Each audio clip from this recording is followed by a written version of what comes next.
Hi, I'm Frank Herrgott for Interview, and today I would like to introduce you to a most amazing man, someone who inspired me. His name is Kirill Barsky. Kirill Barsky was born the 22nd of November 1964 near Moscow. He graduated with honors from the Moscow State University of International Relations. As a diplomat, he served in different countries such as China, the United States, Indonesia and Thailand, to name just a few. He received a PhD in history and he's the author of numerous articles on Russia, China and the Asia-Pacific region. But Kirill is also an artist. He's a poet, a lyricist, a writer. His drawings are masterful. He has the world's largest collection of chopstick holders and he's also fluent in Chinese language and writing. So let's go and meet him.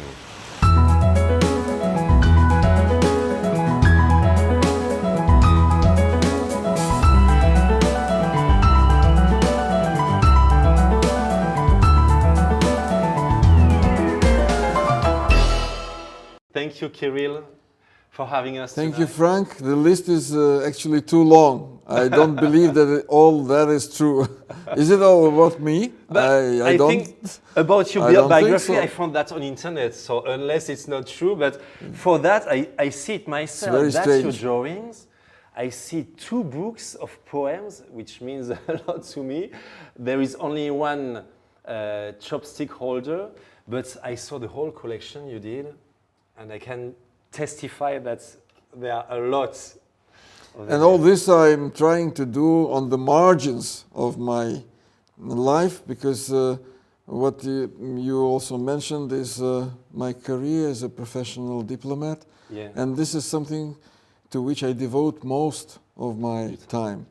So things that you mentioned just now is a sort of a collateral damage of my basic work. To be honest, I don't know how and when I do all this, but I feel obliged to find time for this, because otherwise my life would be unbearable. It's boring. like a door to exit some of your stress you have. Yes, you can say so, but probably it is the number of talents that the good Lord and my parents offered to me.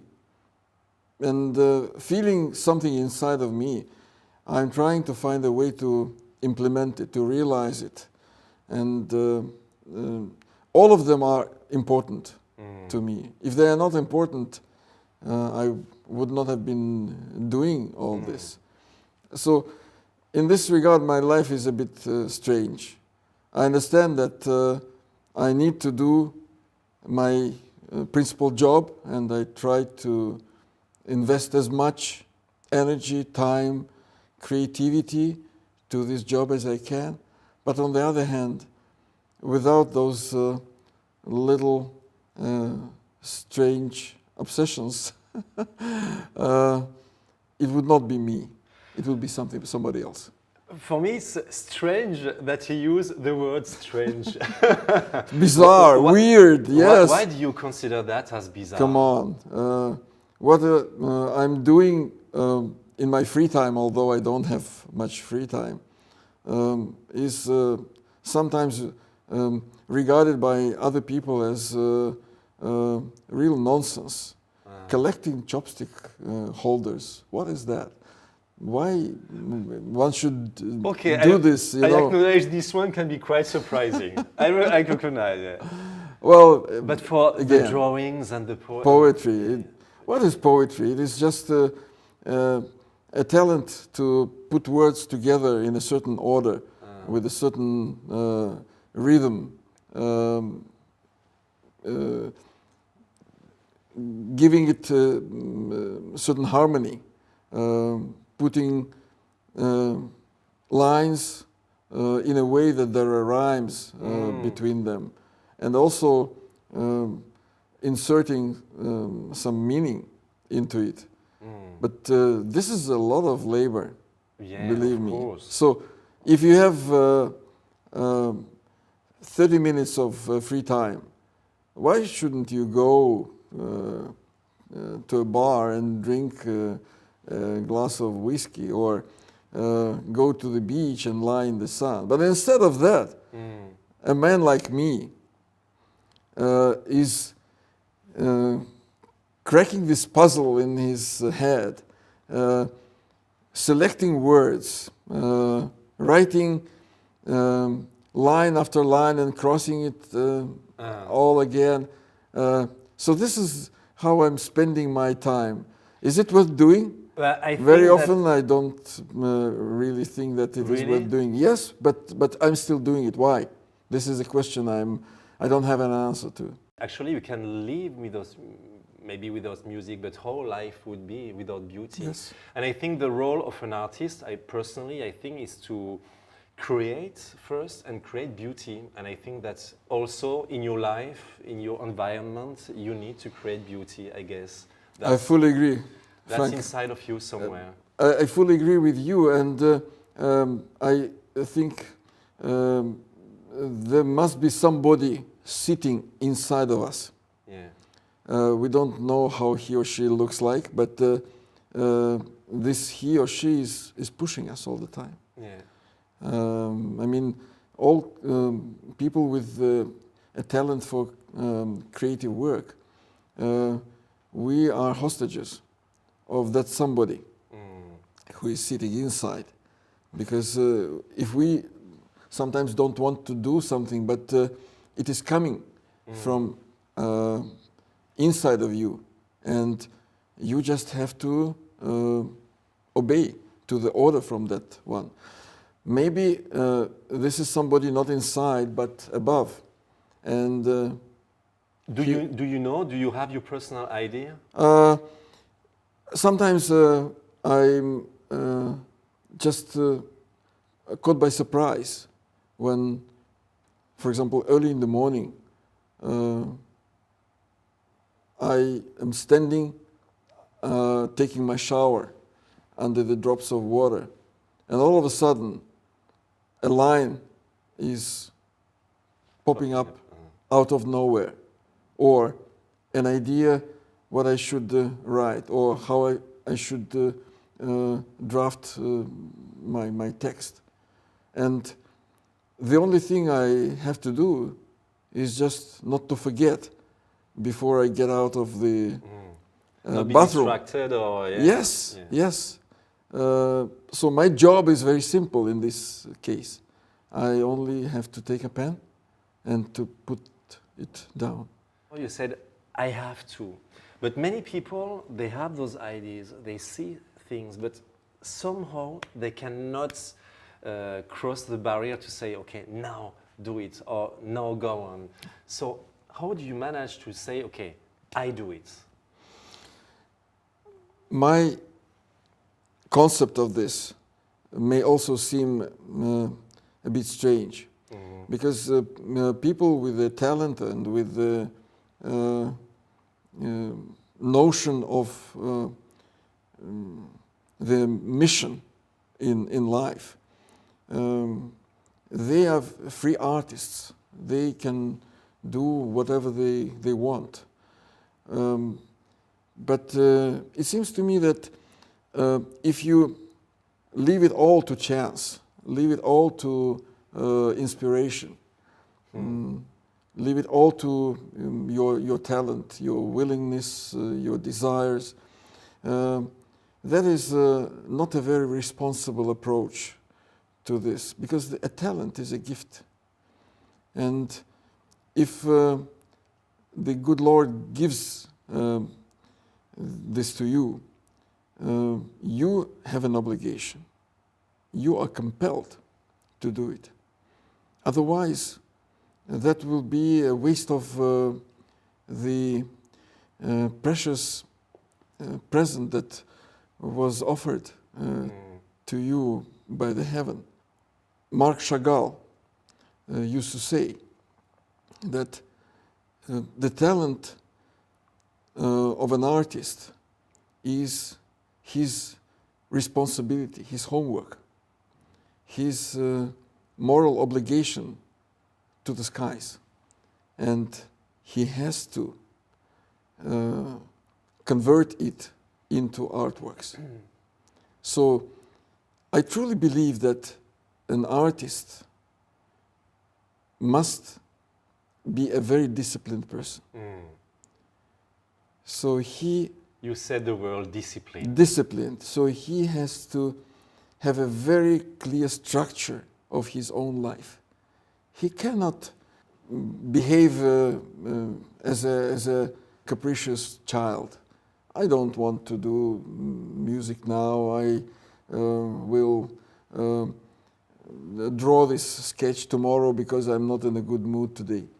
You have to work very hard every day, and you have to pull yourself together. Even if you are in low spirits, in a bad mood, and you are not really prepared to do something, or if you are busy with some other things, you have to say to yourself, no, Kirill, you are the one who is selected, and you are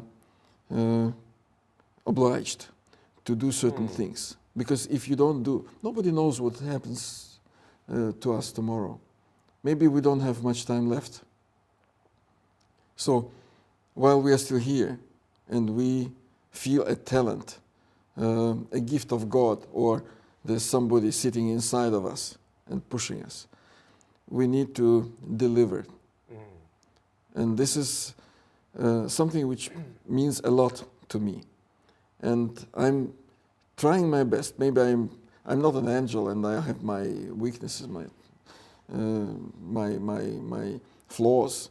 I understand this, but I'm always trying to do my best and to do it as fast as possible. If I waste my day and I know that I wanted to complete a piece of poetry or a sketch that I started several days ago, and I did not do that, I feel very frustrated. I feel like I did not make my homework very well. So I say to myself that tomorrow, Kirill, you need to work harder. Otherwise, maybe you will not have enough time to accomplish that. So I have another few questions, if you have some time left. I would say, what are the main events in your life that helped you to grow? I think every first experience is producing a very serious impact on any person. In this regard, I would be able to provide a long list of the first happenings in my life, from my very early years to more important events that happened to me when I was a big boy, a youngster, even in the recent times. Studies in China influenced me a lot because I plunged into the unique civilization with unbelievable wisdom and a diverse culture, which really changed my character, my thinking, my personal philosophy, my mentality, my psychology to a great extent. And there are many other things that happened afterwards. Of course, women are playing a very important role in my life. I met a lot of great friends who became a real inspiration in my whole life. I was lucky to have good teachers. Everyone was special, and all of them were good persons, clever, smart, knowledgeable, and very caring about me. I always had good bosses. My seniors, most of them were unbelievable professionals and very nice people. Many of them later, when I became a boss myself, became my good friends.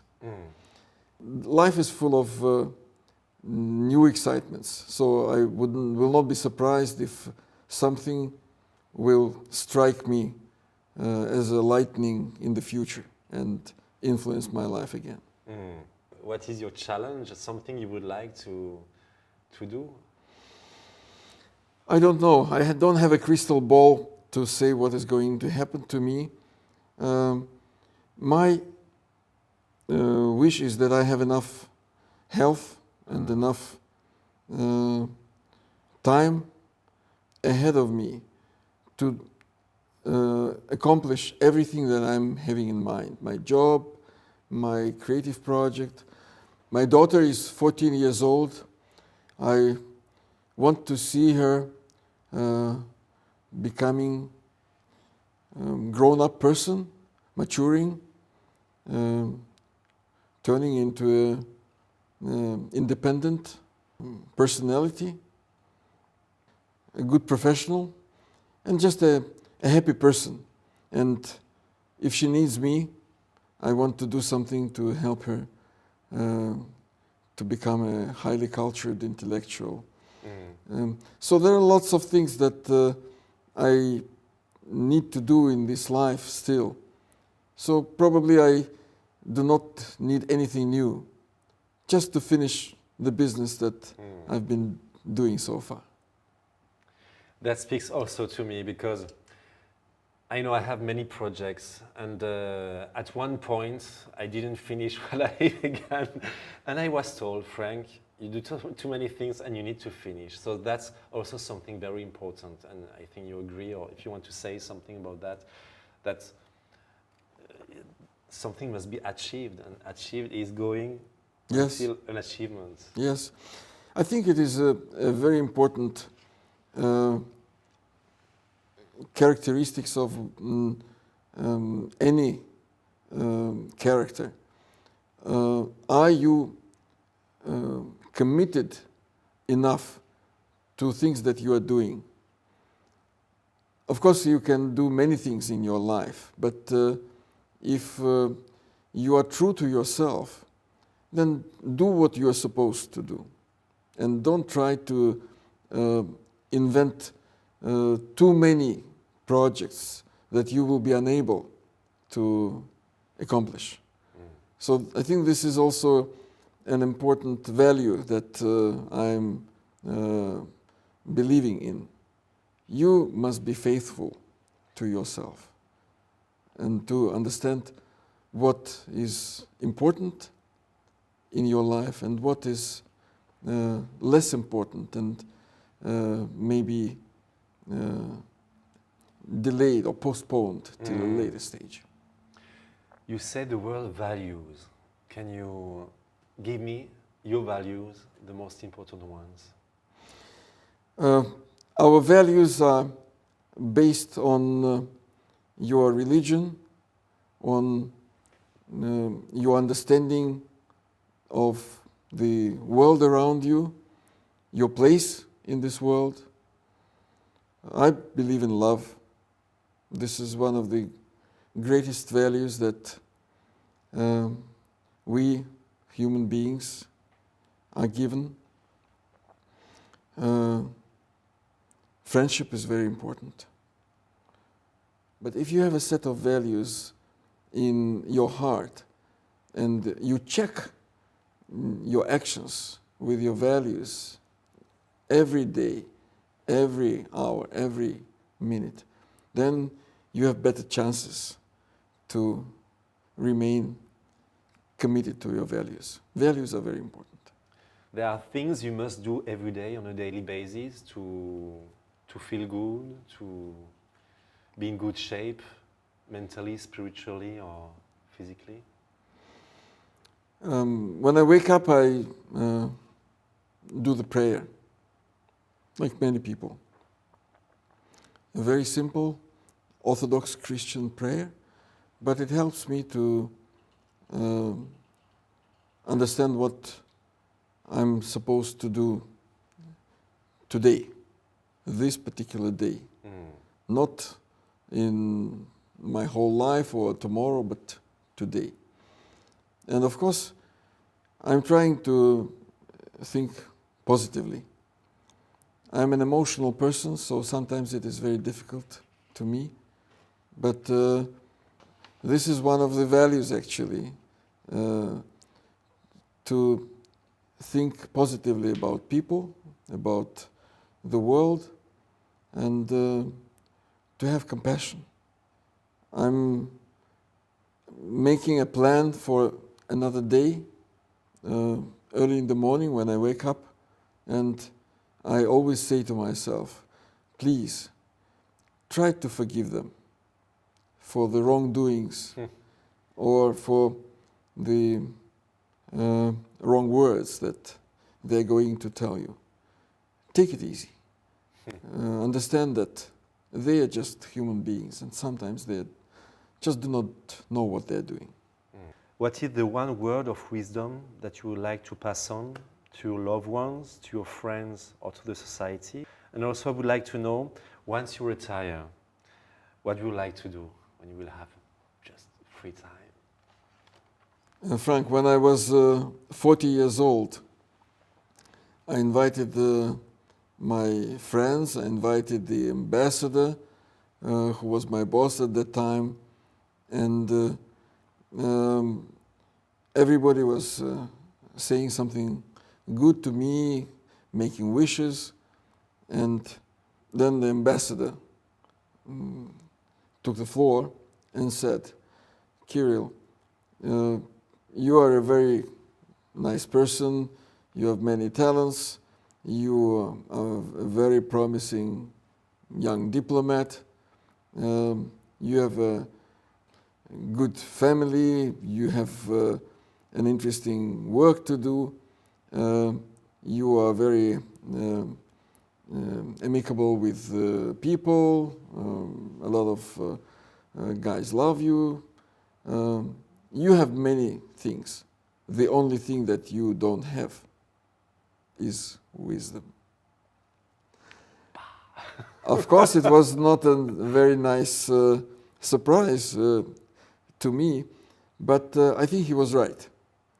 I lacked wisdom because I sort of exchanged it to many silly things that I was doing in my life. But I have no regrets. Sometimes wisdom comes at a very late stage. But the path to this wisdom is exciting per se. You are experiencing life and you are making mistakes, and sometimes you are doing absurd things, but this helps you to grow. And you are collecting wisdom piece after piece. So when you ask me to give you a word of wisdom, I don't have it. I'm not at this stage so far. Maybe later when we see each other in a couple of years, I will be ready to answer this question. Maybe what I can understand is that it's important also to make mistakes if we learn from them. Yes. The obstacles and mistakes are the wings of the spirit. I think it was the words belonging to Romain Rolland. I don't know. Somebody told me. I'll check. Yeah, please, please. I will. Yeah. The next destination will be Moscow. I am completing my term of duty in Thailand. I'm finishing my mission in Bangkok. The mission was possible. I achieved a lot, and I'm very satisfied with what I have done. I tried my best to do my work well. But thinking about the future, of course, I would love to travel more and to see new places, but I miss Russia. So my only dream now is to be back in Moscow at home, to visit my hometown, Vladimir, to visit the cemetery where my parents are buried, to meet my friends, to touch the things that I love so much from my early childhood and which I missed so much here in Bangkok. This is my first idea how to answer your questions. But I'm sure that there may be lots of other interesting places to visit or interesting things to do. I will think about it later. Yeah, but go back to the roots first, right? Yes. Just to get some... Get back to where you once belonged. Yeah. Paul McCartney. Where you once belonged, yeah. Thank you very much, Kirill. Frank, it was a pleasure to talk to you. I was enjoying every question that you asked, and actually it gave me a lot of food for thought, so to say, because you are asking questions which provoke the person whom you interview to think deeper about our world and about ourselves.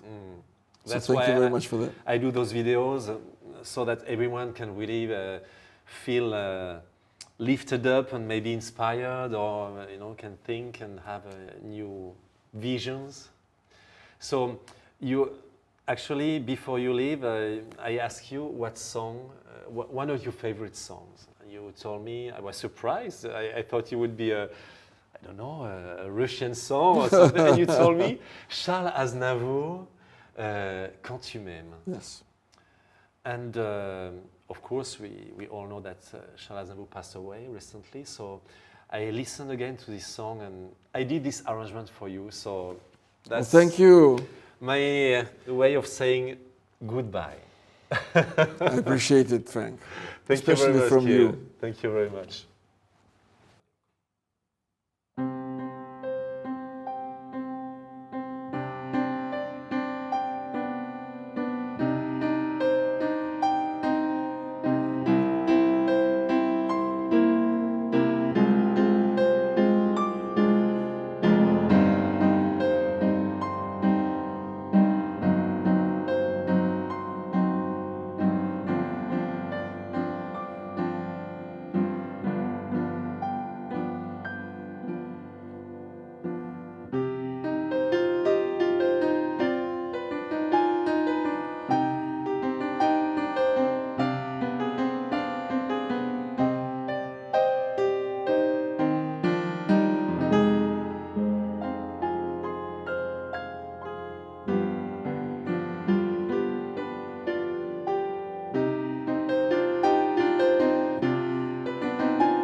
Sorry for the mistakes, but...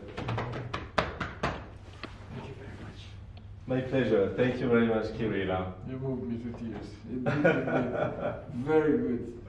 Great song, great arrangement, great pianist. I will. Thank you very much. Andaman sea breeze. In my ears, the Andaman sea breeze, as a talk in the middle of the night, resurrected a couple of secrets from the quiet graveyard of my mind. In the mist of the past, like a lightning, flashed the scenes I preferred to forget, and banana tree softly and lightly clapped its leaves as a sign of regret.